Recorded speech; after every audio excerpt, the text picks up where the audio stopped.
Good evening and welcome to the Prime Time News Bulletin here on the Joy News channel. Coming up, Ghana President Mahama downplays the likelihood of future military takeovers because he says Ghanaians are enjoying the benefits of democracy.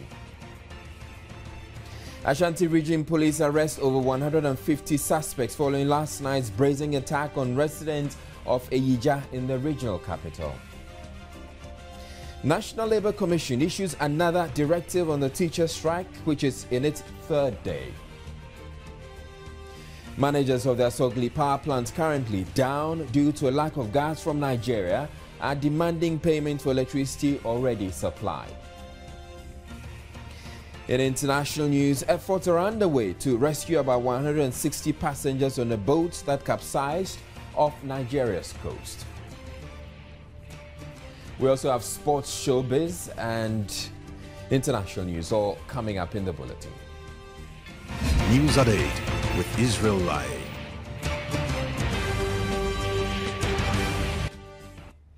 In our very first story, President John Mahama says there is enough reason to believe that Ghana has gone past the era of military takeovers. Reacting to a publication suggesting there still remains the possibility, the president said Ghanaians have come to appreciate the value of democracy. He was interacting with some former parliamentarians who called on him at the Flagstaff House.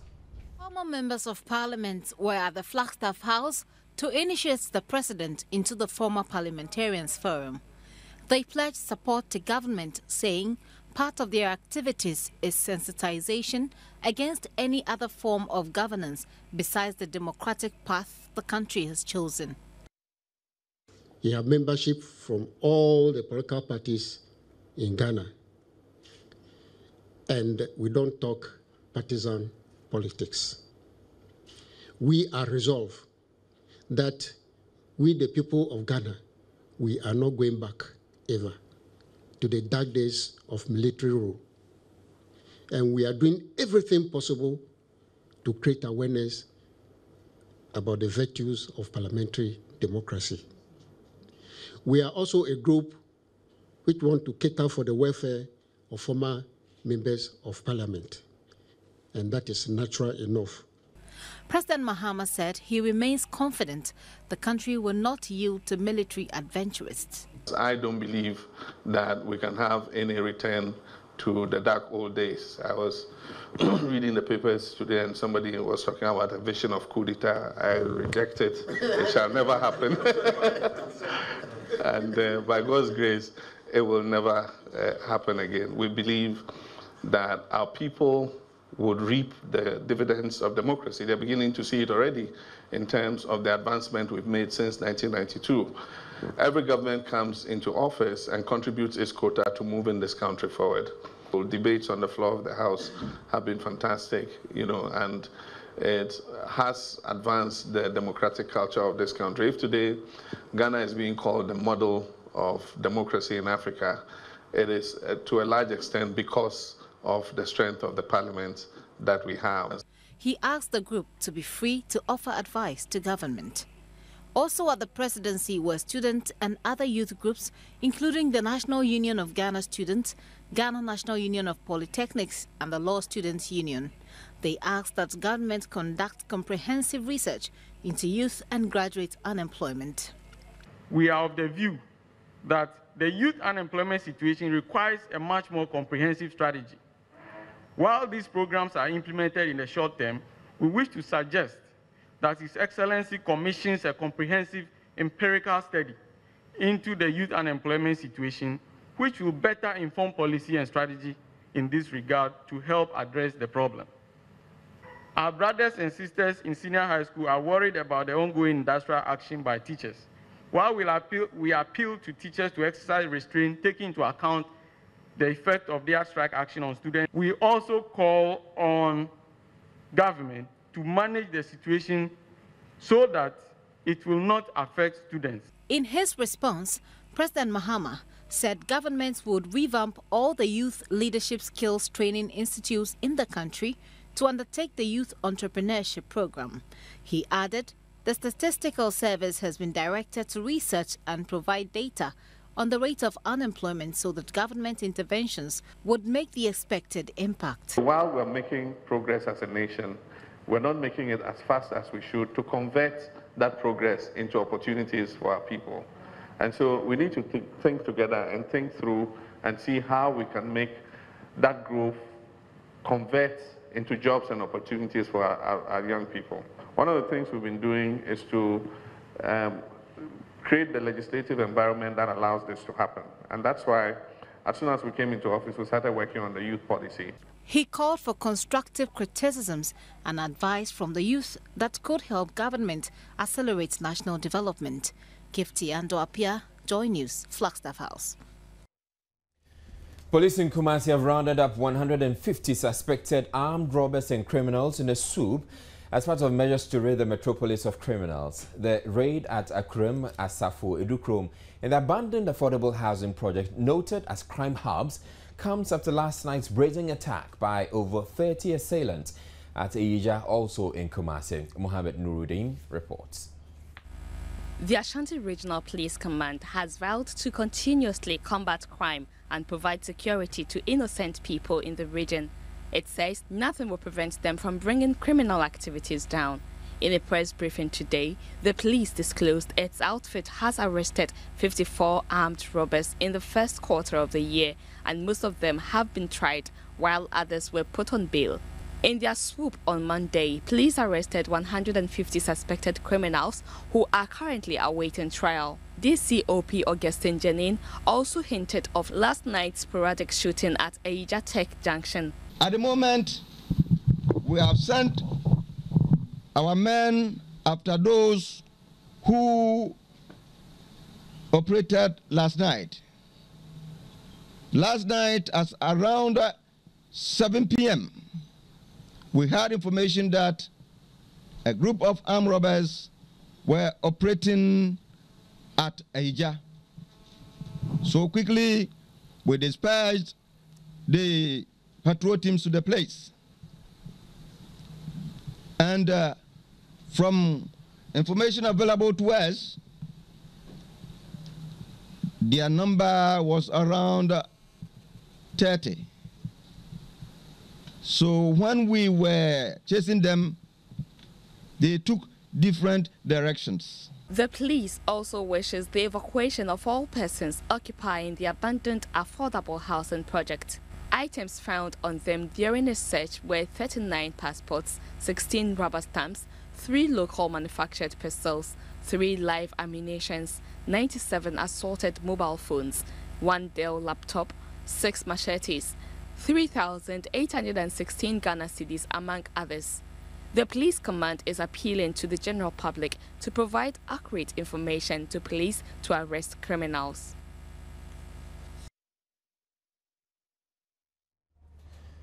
Today's arrest and pronouncements from the police appear to have done very little to assure residents in Kumasi, many of whom we're told are still shell-shocked by yesterday's attack on Iyija. Regional correspondent Mohammed Nuruddin has returned to the scene of yesterday's attack and joins us live with reactions from residents. Good evening to you, Mohammed. What are residents saying about last night's raid and how they're coping? Good evening, Israel. Residents are very terrified because of the time the incident occurred yesterday. Israel, where the incident occurred is a commercial area where people sell and buy. So some of them have already started packing their things because they do not know what will happen in the next 1 minute. They told me they have not made some sales as usual, so it has affected them and their business as well. So, Israel, I am here with one of the residents who was here yesterday, and we will be talking to him shortly to find out. Hello, good evening. You are live on Joy News. Good evening. Hello, good evening. What do you have to say about yesterday's incident? I'll say it was a very scary thing that occurred because over here, you know, people are around. There are a lot of people around. This place has now been turned into a commercial area. So such things, robbers coming in at that time around 7:30 it wasn't anything to call, any good news to call about, because the starting thing too, it was about people we try calling the police, but it seems the line went to, but from 7 to 8, so these robbers left. No one was here. I mean, no security personnel was here to even calm us down, to let us know that they are on top of issues. So it was the first time that it happened. This is not the first time.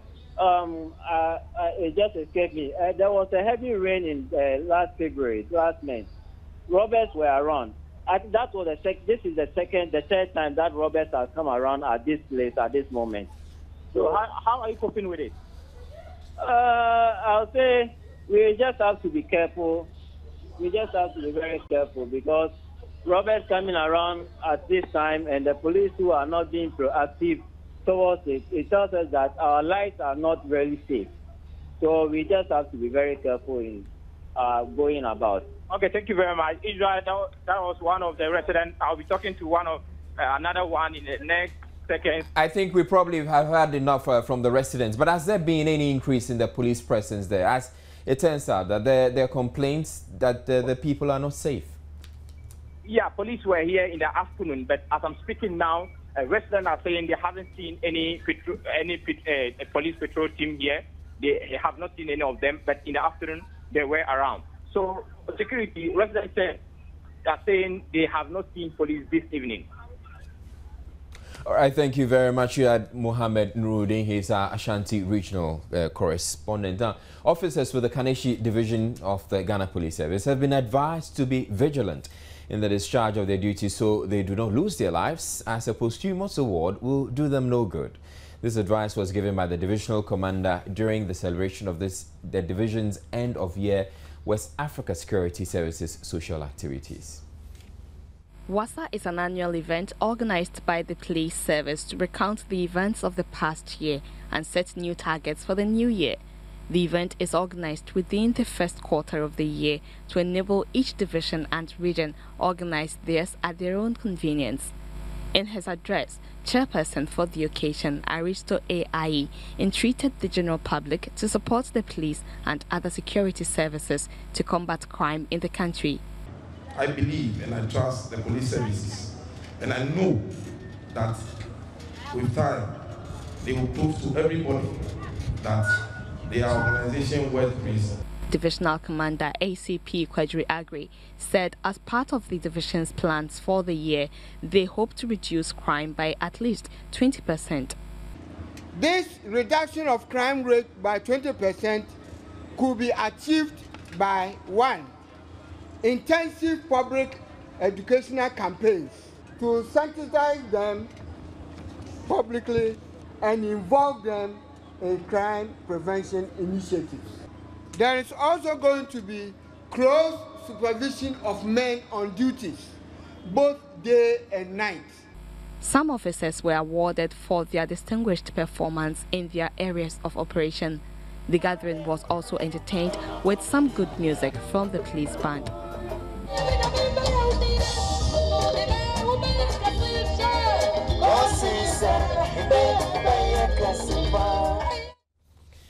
The Women, Peace and Security Institute of the Kofi Annan International Peacekeeping Training Center has celebrated its 10th anniversary with a fair and exhibition drawing on the experiences of those who have contributed to tackling violence against women and women's empowerment on the continent. To date, violence against women is still widespread around the world, with some of the most recent incidents sparking international outrage.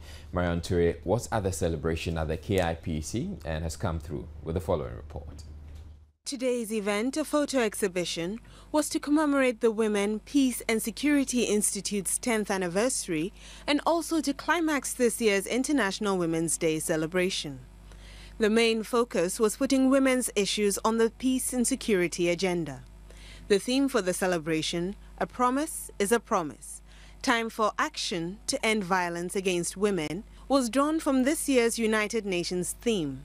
Program organizer at the Women, Peace and Security Institute, Tolu Lewis Tamuka, explains the aims of the fair. Some of the key issues that are very prominent is the issue of sexual violence and the need for timely multi-sectoral response to be made available by way of health, legal support, ending impunity, and helping women be able to come out and defend themselves where necessary against situations of violence, be it at the home or be it perpetrated by members of the public. Another critical issue is to ensure that women can remain formidable partners in development and having them increase their numbers, but not only in terms of numbers, but in quality of representation in decision making, in parliament, in governance issues. And some of the discussions are providing critical responses about how women in Africa have led women-only observer groups to monitor elections and to ensure that women are able to cast their votes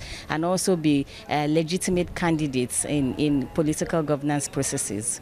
The fair brought together exhibitors including the Women's and Orphans Movement, House of Liberation for Empowerment in the Upper West Region, the KAIPTC's own library, Rural Young Women in Development, and WANEP, among others. Minister of Gender, Children and Social Protection, Nana Oyelitha, was guest of honor, but was represented by Elizabeth Obenyabwa, Senior Program Officer at the ministry. Violence against women and girls has been reported by DOFSU to be perpetrated mostly by men aged between 21 and 30 years, followed by those aged between 31 and 40 years.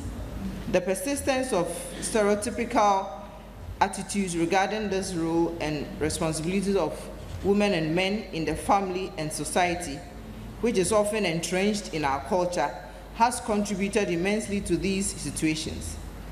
While strong global as well as national mandates are in place, significant gaps remain in its implementation. To date, the uneven and inconsistent approach to implementation has resulted in missed opportunities and in under-resourcing of many efforts to enhance gender equality, women's rights and women's empowerment within mainstream sector and institutional structures. There is a need to call for renewed commitment, and the challenge is for all sectors, both men and women, to take a fresh look at our attitudes towards gender equality issues and consider the needs of women and girls as different and requiring special attention in the development agenda. The event climaxed with a panel discussion chaired by Professor Henrietta Mensah-Bonsu, Director of the Legon Center for International Affairs and Diplomacy, bordering on case studies on the African continent. Marian Toure's report for Joy News. We're taking a break now. We have more stories coming up. Teachers on government payroll are carrying on with their strike over certain monetary benefits due them, they say, are not forthcoming. The strike, which started on Monday, coincides with ongoing end-of-term exams as well as external exams conducted by the West African Examinations Council, and has forced many of the schools to deploy national service persons and even fellow students as invigilators. Emmanuel Ante, however, reports some of the schools have managed to convince some of the teachers to break ranks with their striking colleagues. A visit to some senior high schools in Accra revealed the final practical exams and oral English for WASSCE students are underway. Students who had no exams to write, however, did not find reason to stay in the classroom. Our teachers are on strike, like big time, because it's our final year and they are not coming to class. It's really affecting us like badly. The head teachers, though also members of the teacher unions, have remained at post, seeing to the day-to-day running of their schools by all means possible. This includes the use of non-teaching staff such as cooks, cleaners and students to perform roles that have been abandoned by the striking teachers. Some teachers, though, were on hand to support in some of the schools, even though we were not allowed to film, for fear such rebels could be sanctioned by their unions. Our investigations, however, revealed the teachers had been enticed with special packages to break ranks. The headmistress of Nungwa Secondary School, Kate Bannerman, would not confirm or deny any such arrangement, except to say the school is coping with the situation. I have mobilized the non-teaching staff from the account session and the administration. Then the Form 4 students who are more or less idle, we ask them to study hard during the evening so that in the morning they could help us. Some of the teachers want to help, but they are not very sure of the reaction from colleagues, so they are in the background. And so that's how we are managing the situation. We are all hoping that by the time we start the WASSCE proper, the situation will normalize. At the Teshin Presby Senior High School, the arrangement for the teachers to be paid interim allowances to help with the invigilation of the WASSCE exams had been formalized.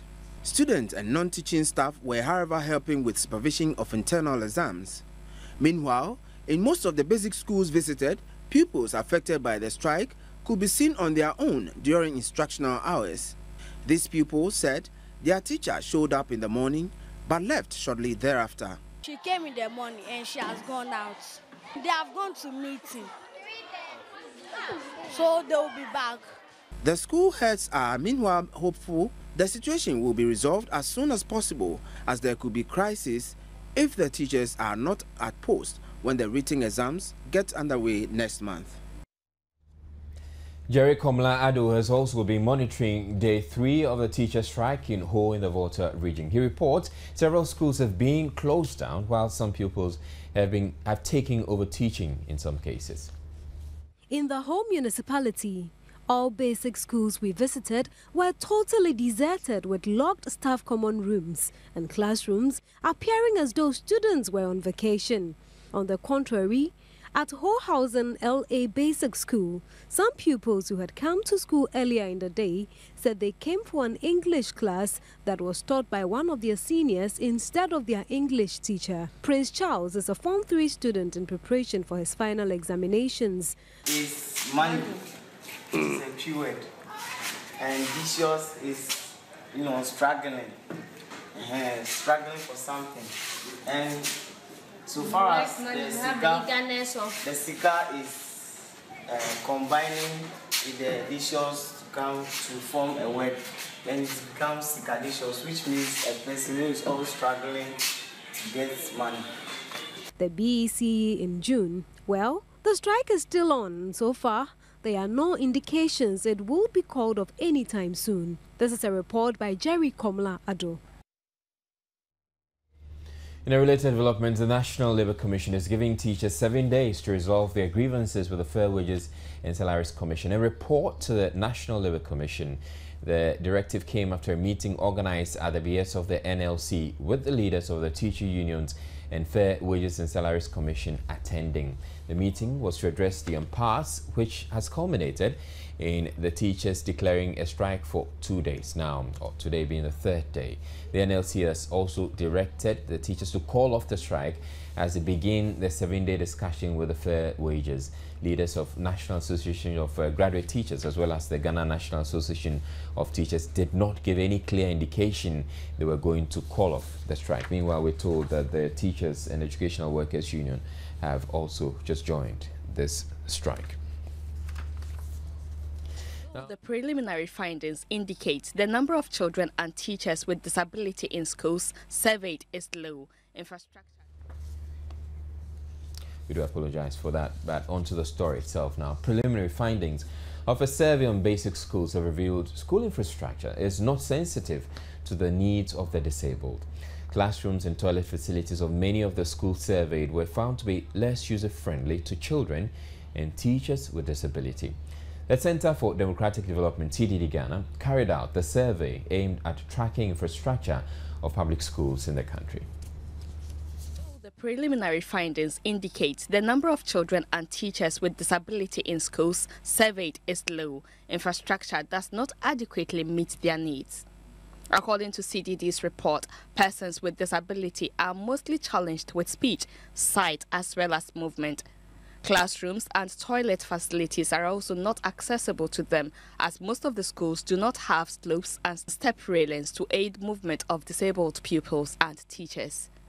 Senior Programs Officer of CDD Ghana, Regina Amanfo-Tete, maintains result of the findings was not encouraging, requiring that more is done to make schools a friendly environment for the disabled. majority of them are not accessible to persons with disability. And this is a country where we have a Disability Act, that's the Act 715, that ensures that all children with disabilities should get education and also accessibility. We are trying to mainstream education for persons living with disability. If we are mainstreaming, and then we need to make sure we have facilities, our infrastructure are very friendly to our brothers and sisters with this kind of disabilities. It is a good thing because it fights stigmatization, it helps them to come up as they are all normal, like all of us. The preliminary report again suggests the structural facilities such as urinals and toilets are not conducive for girls. This is because in most schools, both girls and boys share these facilities, depriving girls especially of their privacy. Most of the toilets also lack proper ventilation.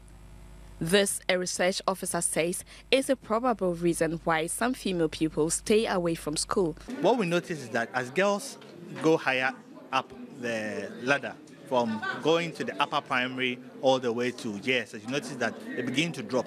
And our work and many other works are showing that the kind of infrastructure you provide in the schools does have the impact on whether girls will absent themselves at certain times in the month because they're going to their menstrual cycle, issues about they having to be the one to fetch water because there's no water in the school, etc., etc. And these discourage girls, and these lead to dropout among girls. According to CDD Ghana, scientific principles were employed in the survey. We use a methodology in selecting the schools that we went in, and it was a random sampling. We selected 200 schools, and we were in 5 regions. You know, Ghana, we have 10 regions. So if you work in 5 regions, I think it's a fair representative of all the regions, and we were in 200 schools, mainly public basic schools. The survey, according to CDD, is intended to help the country achieve Millennium Development Goals 2 and 3, which call for education for all by 2015, with infrastructure being paramount in achieving this objective. We have business news coming up next. Stay tuned. To glory is never easy, and that's why 4 teams tonight will be battling for the right to represent Ghana in the new Pan-African Guinness Football Challenge. Teams from Cameroon, Ghana, Kenya, Uganda, and Tanzania face off in a titanic battle to find the Pan-African champions of the Guinness Football Challenge. Now this is the show that harnesses your passion for the beautiful game.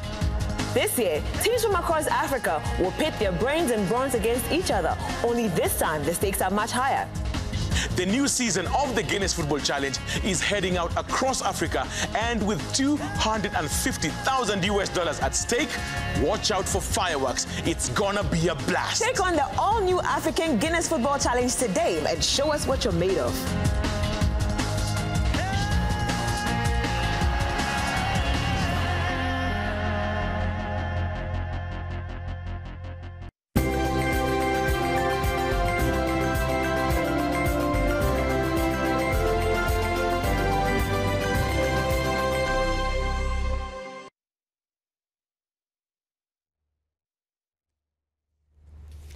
Officials of the Asogli Power Plant have called on government to pay debt owed for electricity supply to the country. The independent power producer has not produced any power since the West Africa gas pipeline was damaged and supply of gas from Nigeria suspended. Officials told Energy and Petroleum Minister Emmanuel Kofi Amabua all outstanding debts must be paid before they resume operations on April 30. It was his first official tour to the nation's power producers since assuming the position as Minister of Energy and Petroleum. Emmanuel Kofi Bua first visited the offices of the Ghana Grid Company Limited, GridCo, where officials highlighted some challenges they wanted to be addressed immediately to enhance power distribution. The current situation we have on the network is that there is a deficit of supply, arising essentially because of the gas pipeline rupture, which has disabled Asogli altogether, and then the mines reserve plant also for various of faults. A number of the parts are overseas for repairs. So we have over 200 megawatts of a shortage, and that's what's leading us into these challenges. Of course, any other additional contingency on the power plant delayed fuel procurement, breakdown of the machines leads to additional challenges. At the Volta River Authority, officials there brought the minister up to speed with the projects they were undertaking to add another 230 megawatts of power to the country's energy demands. This project is expected to be completed within 24 months. We have met the first major milestone, which is the pouring of approximately 200 meter cube of concrete. This was achieved on the 4th of March this year.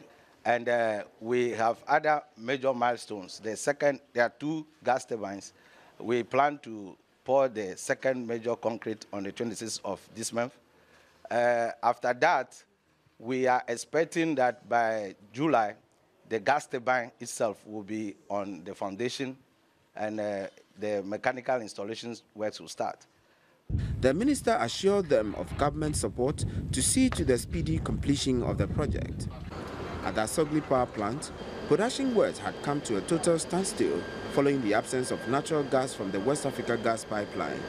Member of the board of directors of the Asogli power plant, Togbi Afede, appealed to the government to release monies owed the company. Very sad that about 7 months since we stopped production, we are still owed for what we produced 7 months ago. We also would want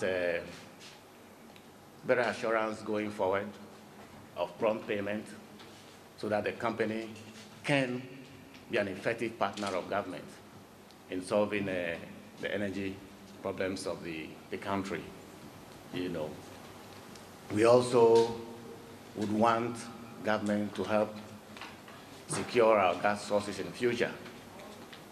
We want to be able to work with government to make the objectives of Ghana Gas Company become a reality. The minister reassured officials that come April ending, the West African Gas Pipeline Company will resume gas supply. We already know, and I have some good news, and one of the reasons we came was to let you know that we are really in touch with the West Africa Gas Company. We are really in touch with the suppliers of gas from Nigeria. We already have commitments that the project with the repair work is coming to a close, and that they even began some tests. We are still on that deadline they've given us that by the end of April, we should be sure of that work being completed. We've had assurances also that as soon as they are done, gas will flow. And that is very important. The tour also took the minister and his entourage to the Achimota substation of the Electricity Company of Ghana. Lack of compliance to rules and regulations and lack of integrity on the part of some individuals have been identified as the causes of major challenges facing banks around the world. Since Ghana is not insulated against these problems, Corporate Initiative Ghana has decided to heighten ethics, compliance and integrity issues in the banking system. This was revealed or announced at the media launch of the 12th Ghana Banking Awards. Corporate Initiative Ghana, organizers of the Banking Awards, today launched the 12th Ghana Banking Awards with the theme Promoting Ethics, Integrity and Compliance in the Financial Service Industry. According to the chief host and chairman of the awards planning board, Willem van der Poel, this year they find it important to encourage the banking industry to continue to uphold the tenets of ethics, integrity and compliance. This comes on the back of recent ethical breaches in the banking sector in the US and the UK. We've also sat down to realize that all these problems the big banks are facing outside our boundaries came about as a result of lack of compliance to rules and regulations and lack of appropriate ethical behavior. And so we want to heighten this in this country so that going forward, no bank will be found wanting by the central bank, no bank will be found wanting by the clients they serve. We've already started engaging them through the technical committee. We encourage them to make sure they have compliance departments. We make sure that even as they take risk to get their returns and their rewards, they are very, very compliant. Van der Poel also said There have been an improvement over the last year's awards, with some 3 new categories introduced for this year's awards. We also introducing a few new awards. There are lots of great bankers in this country who sink into oblivion after they retire. We want to recognize these bankers. We're looking at a new category in the area of trade. We're looking at trade deal of the year. We also think that we need to look at the infrastructure of this country. So we'll be examining the banks to find out which bank did a big deal on infrastructural development, and we will also reward that. Last year, no bank received awards for agri financing, production innovation, and export finance. However, organizers are hopeful that banks would meet the criteria for those categories. All banks operating in Ghana are eligible to participate in this annual awards, likely to take place in June. Now, 2 engineers who are products from the Kwame Nkrumah University of Science and Technology have come together to form Graybus Technologies, a dynamic online retail shop. They say patrons can have their shopping delivered to them the same day by simply logging on to www.gatechbuy.com to buy. Graybus Technologies' first offering, GH Tech Buy, targets the expanding middle class, the youth and Ghanaians living abroad. Customers can shop for themselves or order delivery to friends and relatives in Ghana. Chairman and co-founder Richard Yentumi boasts about their same-day delivery service. He says makes their offer attractive. We believe that the traditional way, that's the moving from shop to shop, is not productive and it's time-consuming. It's not convenient.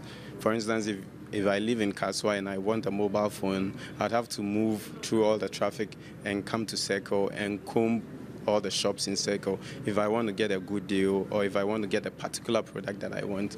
So with the online shopping, you sit in the comfort of your home or in your office, you order a product and it gets delivered to you. And it saves time and money that you would have spent on transportation, and then the time you would have spent walking and combing shops in town very much. And we want to encourage as many Ghanaians as possible to log on to gatechbuy.com and start buying and pre-ordering from us. We are bringing the latest products. Shoppers could either buy online with their credit or debit cards, mobile money, or cash on delivery. Now, International Business News, Cypriot officials have said their country's banks, which are closed to prevent mass withdrawals, will remain shut until at least next week, Tuesday.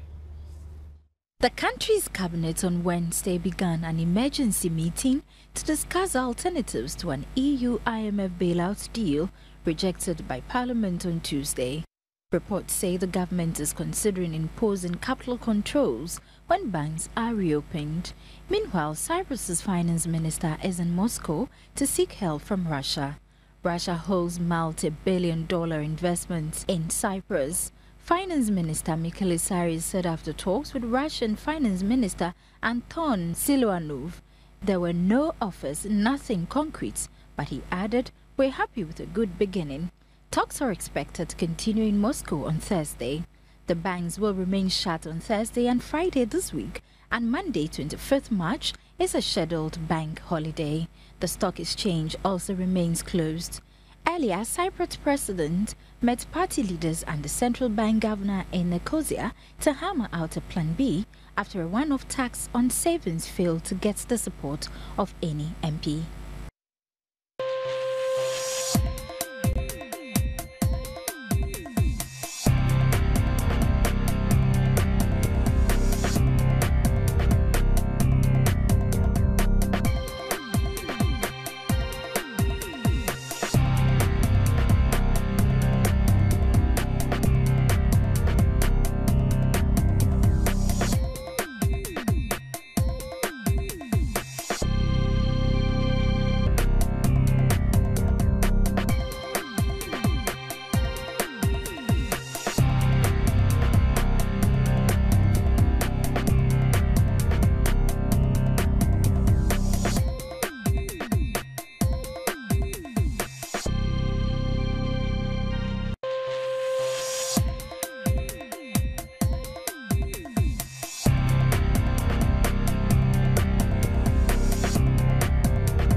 evening to you, and time for the very latest in the world of sports. We'll start with the Black Stars, and AC Milan midfielder Suleiman Tari says the Black Stars have an edge over their Sudanese counterparts at the Baba Yara Sports Stadium, which would host the must-win World Cup qualifier on Sunday.